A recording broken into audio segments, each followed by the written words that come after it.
So let's talk about what it really means to be the nice guy and how you can stop falling into that trap. You see, if you ask a disagreeable person what they want, they'll tell you straight up. They know exactly what they want and exactly how they're going to get it. But for those of us who are a little bit more agreeable, it's different. We're so used to putting others first, making sure that everyone else is happy and comfortable, that sometimes we don't even know what we want. And while that might make us easy to get along with, it doesn't work so well if you're trying to build a career, pursue your own goals, or even just stand up for yourself. Now, on average, men and women aren't all that different when it comes to agreeableness.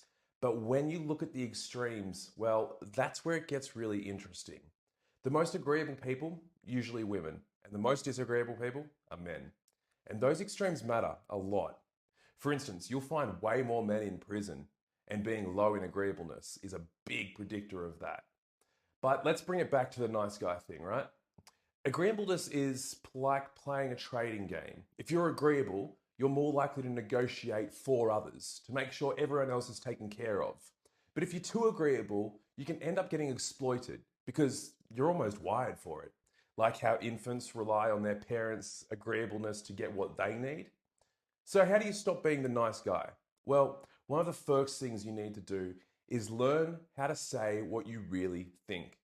Now, this might feel harsh or uncomfortable at first, especially if you're used to avoiding conflict, but being honest about what you want and need, it is crucial.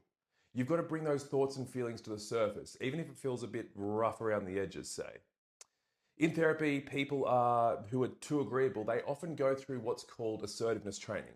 We hear about this, and it's about learning how to stand up for yourself, how to negotiate for what you want, rather than just going along with what the others want, right?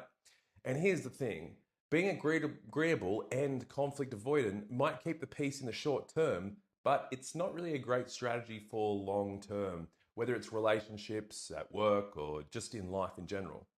Now, if you're someone who's naturally disagreeable but has learned to socialize well, you've got a real advantage. You're forward moving, you don't let much get in your way.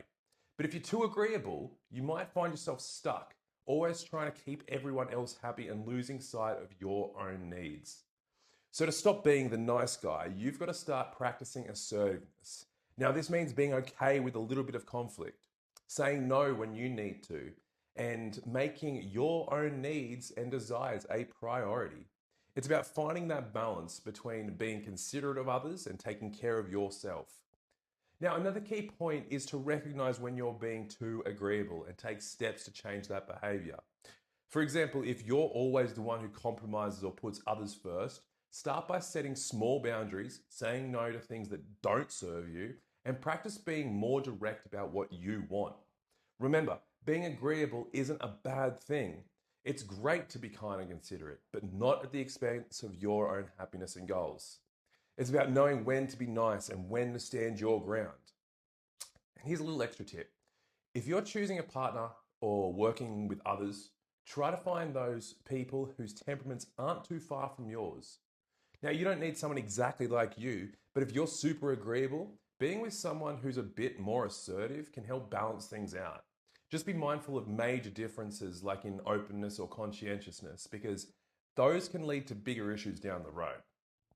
So, in a nutshell, stop being the nice guy by learning to assert yourself, set boundaries, and prioritize your needs just as much as you do others.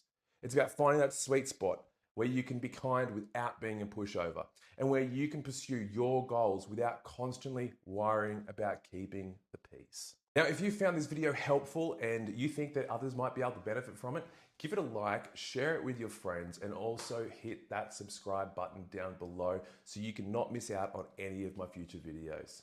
See you soon.